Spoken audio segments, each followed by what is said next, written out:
মহিলাদের মাথার চুল বিক্রি করা যাবে কিনা? চিকিৎসার পরও শারীরিকভাবে যৌন অক্ষমতায় ভোগার কারণে বিবাহ না করলে এতে কি গুনাহ হবে? অনেকে বলে চুল কাটার পর গোসল না করে ঘরে ঢোকা যায় না। তাদের কথা কতটুকু সত্য? আমি চিরকুমার থাকতে চাই। আমাকে রোজা রাখার পাশাপাশি আর কি আমল করতে হবে?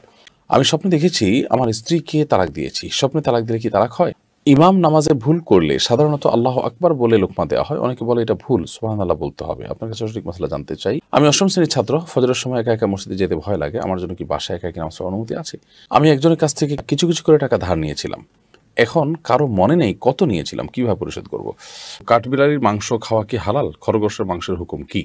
যদি কোনো স্বামী সম্পদ কমে যাওয়ার ভয়ে সন্তান না নেয় তাহলে এটা কেমন পাপ হবে? তাহলে আর দেরি না করে প্রশ্নোত্তর আলোকিত ভবনে আমরা প্রবেশ করি। মাসুদ আইডি থেকে আপনি আমার ওয়েবসাইটে প্রশ্ন করেছেন, আমি চিরকুমার থাকতে চাই। আমাকে রোজা রাখার পাশাপাশি আর কি আমল করতে হবে? দেখুন, প্রথম কথা হলো ভাই মাসুদ, চিরকুমার থাকা এটা কোনো কোরআন হাদিস কর্তৃক নির্দেশিত কিংবা প্রশংসনীয় কোনো বিষয় নয় যে আপনি বিয়ে করবেন, এর ভিতরে কোনো কল্যাণ বা সওয়াব আছে। সাধারণ অবস্থাতে মানুষের জন্য বিয়ে করা উত্তম। নবী সাল্লাল্লাহু আলাইহি ওয়াসাল্লাম বলেছেন, আন-নিকাহু মিন সুন্নতি ফামান রাগিবা আন সুন্নতি ফালাইসা মিন্নি। বিবাহ এটা আমার সুন্নাহ। যে ব্যক্তি আমার সুন্নাহ থেকে বিমুখ হয়, মুখ সরিয়ে নেয়, সে আমার উম্মত নয়। বিধায় বিয়ে বাদ দিয়ে আপনি চিরকুমার থাকবেন, এটা কোনো প্রশংসনীয় বিষয় নয়। তবে হ্যাঁ, যদি আপনি থাকতে চান এবং নিজেকে ফিতনা থেকে বাঁচিয়ে রাখতে পারেন আপনি, তাহলে সেটা আপনার জন্য জায়েজ হতে পারে বড়জোর, বাস এটুকু। তো একটা হলো আপনার জন্য এটা হতে পারে অনুমোদিত, আরেকটা হচ্ছে অনুত্তম। দুটোর মধ্যে কিন্তু পার্থক্য আছে। বিধায় আমরা বলবো আপনাকে যে বিয়ে শাদী করবেন সেটাই উত্তম। প্রায় সমস্ত নবী রাসূলগণ বিবাহ শাদী করেছেন, সংসার করেছেন, এর মধ্য দিয়ে তারা ফাঁক দিয়ে তারা ইবাদতবন্দি করেছেন, সেটাই উত্তম। হ্যাঁ, এক দুজন নবীর কথা কোরআনে আল্লাহ তাআলা বলেছেন যে তারা বিবাহ শাদী করেননি। যেমন ইয়াহইয়া আলাইহিস সালাম হাসুর বলেছেন আল্লাহ তাআলা তাকে, তিনি বিবাহ শাদী করেননি। বিধায় এরকম এক দুজন আছেন, আর সবাই কিন্তু বিয়ে শাদী করেছেন। আমাদের নবী সাল্লাল্লাহু আলাইহি ওয়াসাল্লাম করেছেন, যাকে আমরা অনুসরণ করবো। বিধায় বিয়ে শাদী করাটাই উত্তম। তারপরও আপনি যদি থাকতে চান নিজের কোনো বিশেষ হিকমতে, বিশেষ কোনো যৌক্তিক কারণ থাকে, তাহলে সেটা ভিন্ন বিষয়। আর রোজা রাখার পাশাপাশি আপনি যে সমস্ত আমলগুলো করবেন সেটা হলো নফল আমলগুলো করবেন। ফরজগুলো তো করতেই হবে, হারাম থেকে তো বাঁচতেই হবে। এর পাশাপাশি রোজা রাখার পাশাপাশি অন্যান্য যে তেলাওয়াত, জিকির, আজকার, এসব আমলগুলোকে আপনি করতে থাকবেন। বিশেষ করে সালাত, এটা বান্দাকে আল্লাহর সবচেয়ে বেশি নৈকট্য এনে দেয়। আর নফল এবং অতিরিক্ত যে আমলগুলো আছে এগুলো বান্দার সঙ্গে আল্লাহর নৈকট্যের সম্পর্ক তৈরি করে দেয়। মহিলাদের মাথার চুল বিক্রি করা যাবে কিনা? না, মহিলাদের মাথার চুল কেন, শরীরের অন্য কোনো অঙ্গ প্রত্যঙ্গ, অন্য কারোর, পুরুষদেরও কোনো অঙ্গ প্রত্যঙ্গ বিক্রি করা জায়েজ নাই। তবে কারোর যদি প্রয়োজন হয় সেটি দান করা যেতে পারে, কিন্তু বিক্রি করা জায়েজ নাই। কারণ এই সমস্ত অঙ্গগুলো প্রথমত আল্লাহ তাআলা, দ্বিতীয়ত হলো যে মানুষের এই শরীরের প্রতিটি অঙ্গকে ইসলাম মর্যাদা দিয়েছে।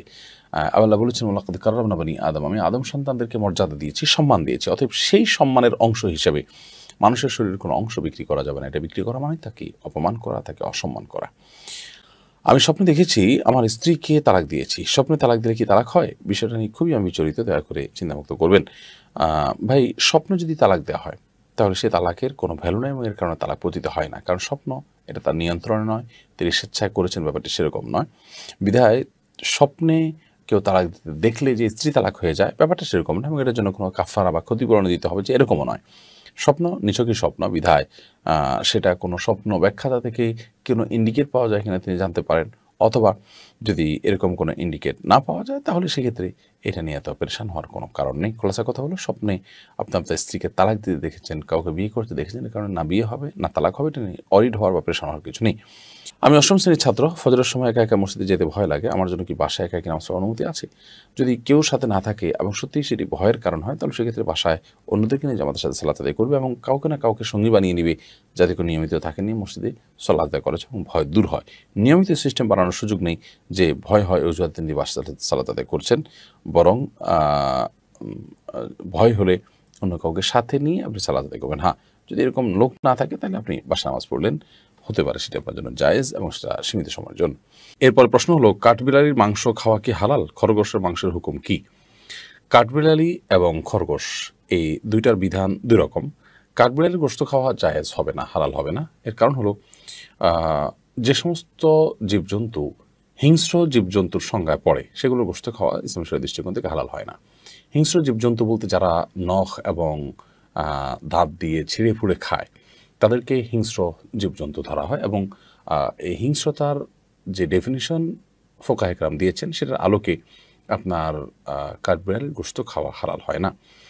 আর এর বাইরে খরগোশের গোশত এটি খাওয়া হালাল। নবী করিম সাল্লাল্লাহু আলাইহি ওয়াসাল্লাম যে খেয়েছেন, সাহাবায়ে কেরামকে খাওয়ার অনুমতি দিয়েছেন, বিধায় খরগোশ এর গোশত আমরা খেতে পারবো, কিন্তু কাঠবিড়ালের গোশত আমরা খেতে পারবো না। কাঠবিড়ালি সহ এই জাতীয় আরো অনেক প্রাণী আছে যেগুলো মানে আমরা প্রচলিত অর্থে হয়তো হিংস্র নাও বলতে পারি, কিন্তু ফুকাহে কেরাম হিংস্রতার যে বা হিংস্র প্রাণী হওয়ার জন্য যে ডেফিনেশন দিয়েছেন তার মধ্যে এটি পড়ে যাওয়ার কারণে সেটি খাওয়া হালাল নয়।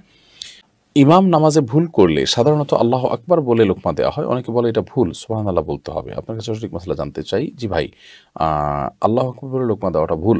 নবী করিম সাল্লাল্লাহু আলাইহি সাল্লাম বলেছেন যে ইমামও যদি ভুল হয় তাহলে সেক্ষেত্রে পুরুষরা তাসবিহ পেশ করবে। আর তাসবিহ লির রিজাল ওয়া তাসফিকু লিন-নিসা, আর মহিলারা এরকম হাতের তালুর সাথে অন্য হাতের পিঠকে বাড়িয়ে দিয়ে আওয়াজ করে ইমাম সাহেবকে বোঝানোর চেষ্টা করবেন যে আপনি কোথাও ভুল করেছেন, সেটা কারেকশন করেন। আর যদি পুরুষ হয় তাহলে সেক্ষেত্রে সুবহানাল্লাহ বলে উঠবে। সুবহানাল্লাহ এটা আশ্চর্যের সময় বলে মানুষ, মানে আল্লাহ তাআলার পরিচিতি জ্ঞাপন করছে, আরে আপনি ভুল করছেন, এই টাইপের আর কি বিষয়টা। অতএব সুবহানাল্লাহ বলতে হবে, আল্লাহু আকবার নয়। আল্লাহু আকবার যদি বলেনও নামাজ হয়ে যাবে, কিন্তু সুন্নাহ হলো সুবহানাল্লাহ বলা। আমি একজনের কাছ থেকে কিছু টাকা কিছু করে টাকা ধার নিয়েছিলাম। এখন কারো মনে নেই কত নিয়েছিলাম, কিভাবে পরিশোধ করব? আল্লাহ মাফ করুন, আপনি অল্প করে যদি অনেক টাকা ধার নিয়ে থাকেন এবং কোনো মনে নেই, তাহলে আনুমানিক একটা ফিগার আপনাকে বের করতে হবে যে এর বেশি হবে না। তাহলে সেক্ষেত্রে সেটা আপনি পরিশোধ করলে ইনশাআল্লাহ বিদিনিল্লাহ আপনি দায়মুক্ত হবেন। অনেকে বলে চুল কাটার পর গোসল না করে ঘরে ঢোকা যায় না, তাদের কথা কতটুকু সত্য? না, এটা সঠিক কোনো কথা নয় যে চুল কাটার পরে ঘরে ঢুকতে হলে গোসল করে ঢুকতে হবে, এমন কোনো কথা নেই। তিনি গোসল করা ছাড়াও ঘরে চাইলেই ঢুকতে পারবেন। যদি কোনো স্বামী সম্পদ কমে যাওয়ার ভয়ে সন্তান না নেয় তাহলে এটা কেমন পাপ হবে? এটা গুনাহ হবে। আল্লাহ বলেছেন লা তাকতুলু আওলাদাকুম খাশিয়াতা ইমলাক।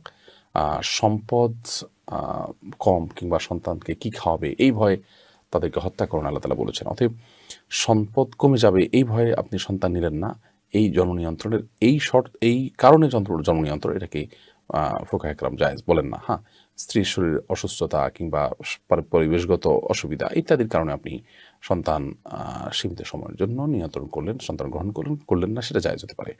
চিকিৎসার পরও শারীরিকভাবে যৌন অক্ষমতায় ভোগার কারণে বিবাহ না করলে এতে কি গুনাহ হবে?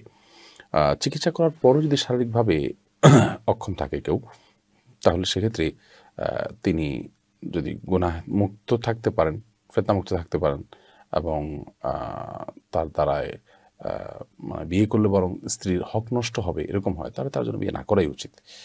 তিনি এক্ষেত্রে আপনার বিবাহ থেকে বিরত থাকবেন। আর যদি নিজে গুনাহে লিপ্ত হওয়ার আশঙ্কা থাকে বা স্ত্রীর হক আদায় করতে পারেন, হয়তো পুরোপুরি নয়, তাহলে সেক্ষেত্রেও তার জন্য বিয়ে করা জায়েজ হবে।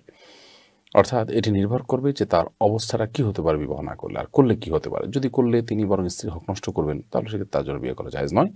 আর যদি বিবাহ করার মাধ্যমে তিনি স্ত্রীর হক আদায় করতে পারেন, আবার এদিকে না করলে বরং তিনি গুনাহে লিপ্ত হতে পারেন, তাহলে তার বিয়ে করা উচিত। অতএব পরিস্থিতির উপর নির্ভর করবে এটি। স্বামী স্ত্রী একে অপরের মোবাইল চেক করতে পারবে কিনা? স্বামী স্ত্রীর মধ্যে প্রাইভেসি রক্ষার গুরুত্ব কতটুকু, বিষয়টা নিয়ে অনলাইনে তর্ক বিতর্ক হচ্ছে, বিষয়ে আপনার অবস্থান জানতে চাইছি। দেখুন, একটা হলো যে একজন অন্যজনের নিশ্চিত কোনো ভুল এবং ভ্রান্তির পথে চলে যাচ্ছে, এরকম চূড়ান্ত আলামতগুলো প্রকাশিত হচ্ছে, তখন তাকে সতর্ক করবার জন্য কিংবা তার বিপদ থেকে তাকে বাঁচাবার জন্য যদি এরকম কোনো উদ্যোগ নেওয়া হয় যে তার মোবাইল চেক করা হচ্ছে বা দেখা হচ্ছে তার কোনো বিপদগামীদের পথে সে যাচ্ছে কিনা, তাহলে সেটা জায়েজ হতে পারে। ইন্নামাল আমালু বিন্নিয়াত, নিয়তের উপর নির্ভর করবে। আর শুধু সন্দেহের বশে অথবা অহেতুক আপনার কোনো গ্রহণযোগ্য এবং শক্তিশালী আলামত ছাড়া শুধুমাত্র মনে হচ্ছে তাই আপনার তার মোবাইল চেক করা বা এটার উপর ভিত্তি করে আপনার প্রাইভেসি লঙ্ঘন করা, সেটা কিন্তু উচিত হবে না। কারণ এ জাতীয় বিষয়গুলো নিজেদের সম্পর্ককে আরও নষ্ট করে দেয়। বিধায় আপনি যখন একেবারে সুনির্দিষ্ট আলামত পাবেন এবং জোরালো আলামত পাবেন, বলতে গেলে অনেকটা মানে আপনার কাছে প্রমাণিত, এরকম বিষয়গুলোকে আরও প্রমাণিত করবার জন্য এবং প্রমাণিত করে তাকে হেয় করা না, বরং তাকে ক্ষতির হাত থেকে বাঁচাবার জন্য উদ্যোগ নিলে সেটি জায়েজ হতে পারে। এটি আমার ক্ষুদ্র জ্ঞানের আলোকে আমার ধারণা। আর এমনিতে স্বামী স্ত্রী একে অন্যের মোবাইল প্রয়োজন ছাড়া ঘাটাঘাটি করা বা অহেতুক সন্দেহের বসে ঘাটাঘাটি করা, এটি আমাদের সমাজে বেশি হয়ে থাকে, সেটি কিন্তু উচিত নয়। এবং এ বিষয়ে বিতর্ক যাই হোক না কেন, এ বিষয়ে আমাদের দেশের সিনিয়র উলামা ইকরাম অনেকের যেমন বক্তব্য রয়েছে, সৌদি আরবের উলামা ইকরামেরও বক্তব্য রয়েছে যে এই অহেতুক খোঁচাখুচি কিংবা সন্দেহ প্রবণতা যেটি আমাদের সংসারগুলোকে শেষ করে দিচ্ছে, সেটিকে আমরা মোটেই প্রশ্রয় দিব না। সুনির্দিষ্ট প্রমাণ অথবা জোরালো কোনো আপনার আলামত এবং চিহ্ন ইত্যাদি এগুলো যদি পূর্বাভাস ইত্যাদি আমরা না দেখি যে সেই খারাপ কাজের দিকে চলে যাচ্ছে, তাহলে সেক্ষেত্রে সেটা নিয়ে অহেতুক সন্দেহের বশে চেক করা উচিত হবে না। আল্লাহু আলাম।